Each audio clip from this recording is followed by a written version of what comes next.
Hey, hello, KMMA Friends Family Tribe. Listen to this with me real quick.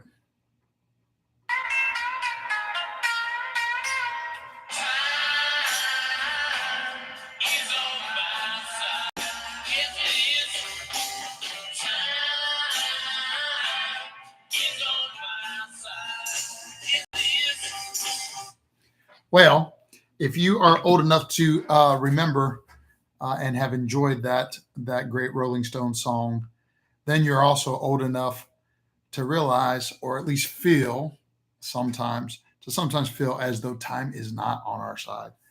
Doesn't it seem like it just goes by so fast, and so much of it has? If you have grown kids and or even grandkids, then you certainly know how quickly time can really go. But even if not, perhaps it's your own childhood or your own youth that you look back upon and wonder where the time has gone. So, in this vein, I have decided today to talk about our most valuable and indeed truly unrenewable resource, a non renewable resource for real, and that is our time.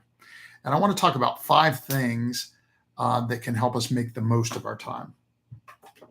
And the first one is that we need to tell our time where to go. Most of you probably know that Dave Ramsey says that a budget is telling your money where to go instead of wondering where it went.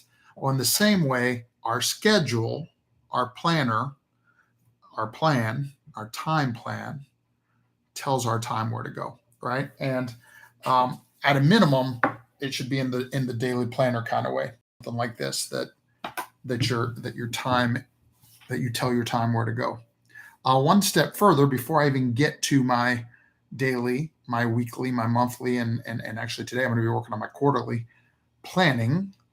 Uh, well, it's actually a part of the quarterly planning that I always relook at my time blocks, and that's how will I invest the how I put my time into areas of time such that I get my work done and I get my family done and I get my other highest priority. My work's actually broken down into three or four highest priorities, right? But so time blocking such that you actually even schedule within what is already somewhat of a plan. And by the way, if you're new to time planning, if you're new to what is popularly called time management, although we can really not manage time, we can only manage ourselves, our effort, our energy, and our focus within our time because time exists, infinite of us. But the if you're new to trying to tell your time where to go, then I suggest you begin with a time inventory. Because if you did that, if you actually sat down and you can choose right as little as a day, but it's really more effective if you do it for at least 72 hours, or best case for like a week, and you kept track of where all your time goes. I think you'd be surprised, and you might even find some. Number two is that we need to value our time.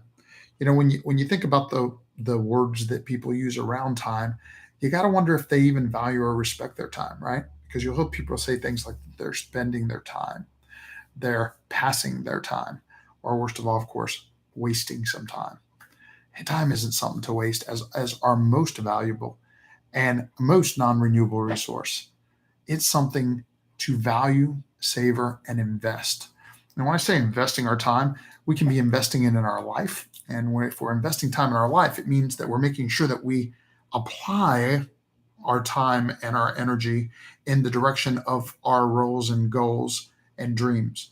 We're investing our time in the direction that we want to go. And then, of course, depending on the stage of life we're in, or even just our attitude and what our goals are, we can invest our time towards legacy, and we can invest our time even towards eternity, right?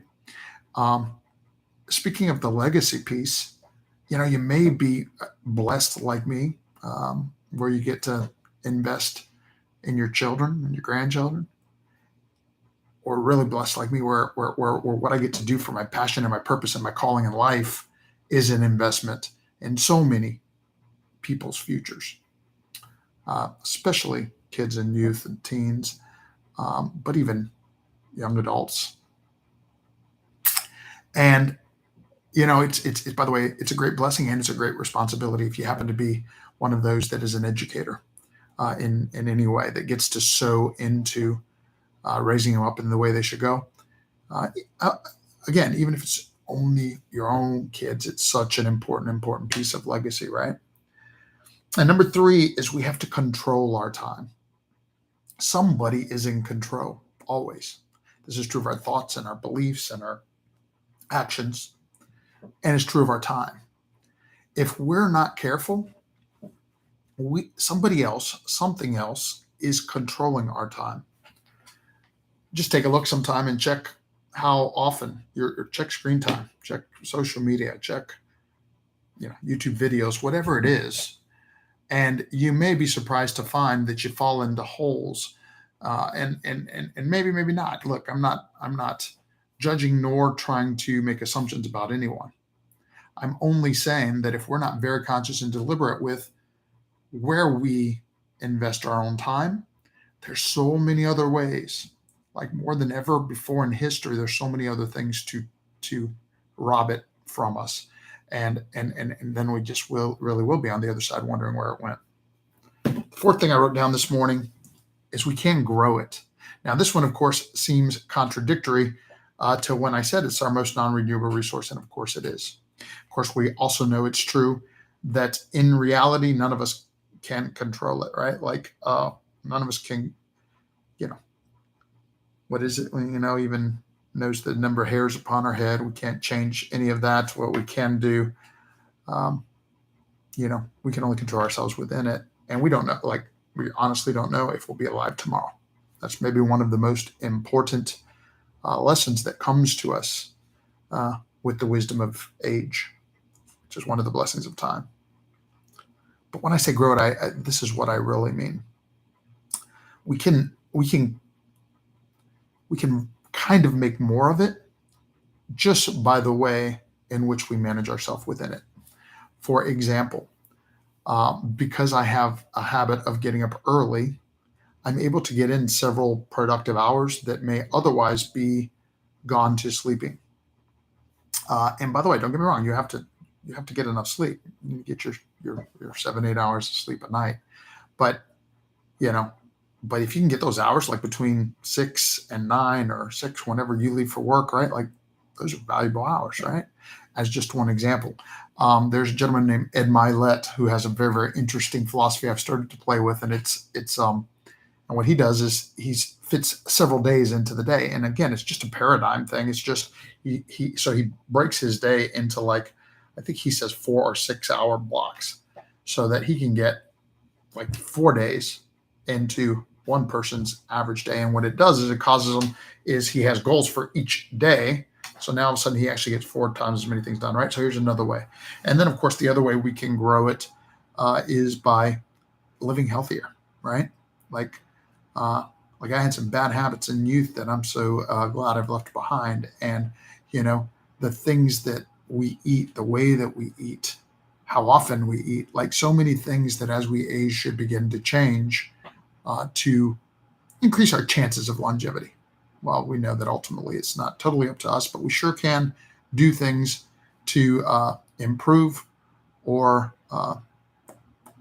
destroy our opportunities, not just to live longer lives, but more importantly, to live longer, energetic, meaningful, contributing lives. And then number 5, and I'll be done for today. I won't be done for today. And now I go into the rest of the next schedule for the day, of course. But I'll be done with this video for today. And that is to enjoy it. And maybe this one can be the one to tie, because one of the things in my meditation I forgot to write down is to make sure we live in the present, right? The past is good for some things. The past came together to create who we are. One of the good things of social media can be when we look back on our photos, or whether they're from Facebook or from Apple or whatever, but you get these memories and they bring back great feelings and emotions. That's okay. Certainly we should learn from our past and learn from all of it, the mistakes, the good things and the bad things. But we cannot live there. We cannot invest too much of our time there. Those need to be short things. In a similar way, we need to prepare and plan and work towards our future, but we really can't live there. The only place that we can live is in our present to affect our future, and in our present for number 5 to enjoy it, because when it's gone, it's gone.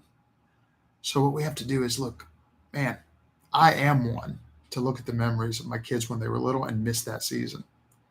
Not only do I miss that season, sometimes I'm hard on myself and I say, man, I worked too much. I did this too much. That I could have spent more time with them. See, there's my boys back there behind me. But I'm talking about when they were even younger than that. We fortunately did get to spend a lot of great times here at the dojo together. But there's time, there's times and periods that I just wish I would have been even more present, that I would have known then what I know today sometimes. Again, that's a useless thought except for the lesson which it brings, because I cannot go back and relive those moments. But what we can do is live this moment and every other one in the present with 100% of our focus, with 100% of our energy, with 100% of our passion, savoring the taste and smells and sounds and feelings, most of all, of every moment of whatever we have left of our life. That time is on our side. See you soon, Try.